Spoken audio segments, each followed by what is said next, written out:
Have you ever noticed that the people who say I'm fine the fastest are usually the ones who are the least fine? They answer before you've even finished asking. No pause. No hesitation. Just a smile, a shrug, a joke, and the conversation moves on. But here's the unsettling part. That smile isn't a lie exactly. It's a skill.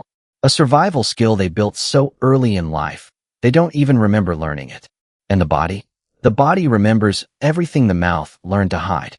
By the end of this video, you're going to understand exactly why some people become fluent in disguising their suffering, and why, eventually, that disguise stops working, whether they want it to or not. I'm going to walk you through the psychology of emotional masking, where it comes from, what it costs, and the moment, because there's always a moment, when the body simply refuses to keep the secret anymore. We'll look at the child who learned that pain was inconvenient, the adult who turned humor into armor, the nervous system that's been running on high alert for 20 years without anyone noticing, the relationships that quietly starve because vulnerability was never allowed a seat at the table, and finally, the reckoning. What happens when the mask cracks, and why that crack might be the healthiest thing that's ever happened to them. If you've ever been the strong one, the one everyone leans on, the one who never seems to need anything back, stay with me. This one's going to feel uncomfortably familiar. Nobody is born hiding their pain. It's taught, quietly, often by people who love them. Picture a child who skins her knee and starts to cry, and instead of comfort, she's met with a parent's exasperated sigh. You're fine. Get up. Or a boy who comes home crushed after being excluded by his friends, only to hear, toughen up, that's life. The lesson isn't spoken out loud, but it lands with devastating clarity. My pain is a burden. My pain makes the room uncomfortable. So if I want to stay close to the people I love, I need to manage it myself, and manage it quietly.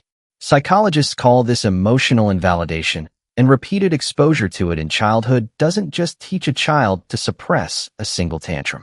It rewires the entire template for how they relate to their own inner world. They stop asking, how do I feel? And start asking, how do I need to appear? And so, a role is born. Not a personality, a role. The peacekeeper. The easygoing one. The one who's never any trouble. It's a role built for survival in a household, and it becomes so second nature that by adulthood, it doesn't feel like a performance anymore. It feels like identity. Humor is one of the most sophisticated defense mechanisms the human mind has ever developed, and one of the most misunderstood. We tend to assume the funniest person in the room is the happiest. But clinicians who study deflection know a different pattern. Humor, when it's used compulsively rather than joyfully, is often a redirect. A way of controlling the emotional temperature of a conversation before anyone gets close enough to ask a real question. Think about it. If you make the joke, you control the narrative. Nobody gets to linger on the wound, because you've already turned it into a punchline. It's almost surgical, pain, converted instantly into performance, before it can be examined. There's a term for this in psychological literature, self-deprecating humor as a defense, and research has linked its habitual use to higher levels of underlying anxiety and depression, even in people who appear, from the outside, to be the most socially at ease in the room. The tragedy here is subtle but real.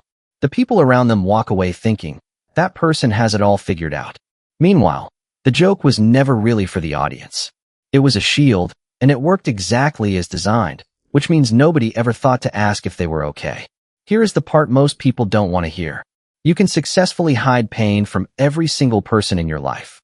Your friends, your partner, your coworkers, but you cannot hide it from your own nervous system. Suppression isn't the absence of an emotion. It's the postponement of one, and postponed emotion doesn't evaporate, it accumulates. Physiologically, chronic emotional suppression keeps the body's stress response, the sympathetic nervous system, in a low-grade state of activation.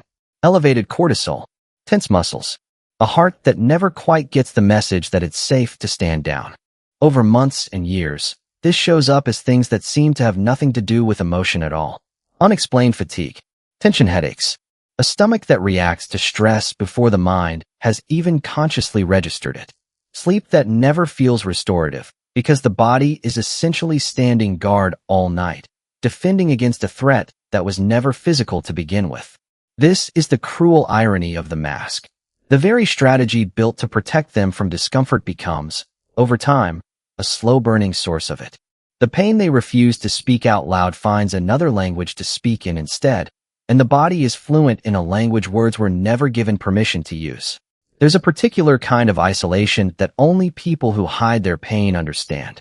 It's not the absence of people around them. Often, they're surrounded. It's the absence of anyone who actually knows them. They become extraordinary at holding space for others. The friend everyone calls at 2 a.m.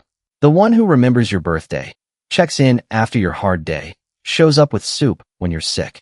And that generosity is genuine. But it's also, quietly, one-directional, because real intimacy requires reciprocity, and reciprocity requires letting someone see you when you're not okay. When one person in a relationship never asks for support, the relationship doesn't become closer. It becomes unbalanced. The people around them may sense something is being withheld, but they rarely push, because the mask is so convincing that pushing feels almost rude, like accusing someone of lying when they insist, again, that they're fine. And so the pattern reinforces itself. The better they are at appearing fine, the less anyone checks. The less anyone checks, the more alone they become inside a life that, from the outside, looks completely full. Every mask has a threshold, and eventually, almost without exception, something small breaks it. Not the big tragedy everyone expects, but something disproportionately minor.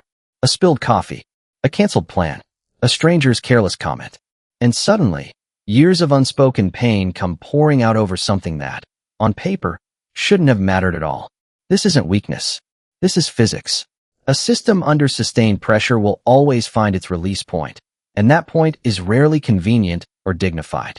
It's the breakdown in the parking lot. The tears in the shower where no one can hear. The panic attack that arrives with no clear trigger, because the trigger was never one moment. It was 10 years of moments, finally collecting their debt. Here's what's important to understand, though. That crack isn't the tragedy of the story. It might actually be the beginning of the only real healing available to them. Because for the first time, the body is doing what it was always trying to do, telling the truth, loudly enough that it can no longer be managed, deflected, or joked away. The people who eventually learn to say actually, I'm struggling out loud don't become weaker in the eyes of the people who love them. They become, for the first time, fully knowable. And that is a far more valuable thing to be than fine. So here is the truth this video keeps circling back to. Hiding your pain doesn't make you strong. It makes you skilled at a performance that costs more than anyone watching will ever know. Real strength was never in the smile that never cracked. It was always going to be in the honesty that finally let it. If any part of this felt a little too familiar, if you've spent years being the strong one, the easy one, the fine one, I'd genuinely like to know. Answer honestly in the comments. When was the last time you told someone the truth about how you were really doing?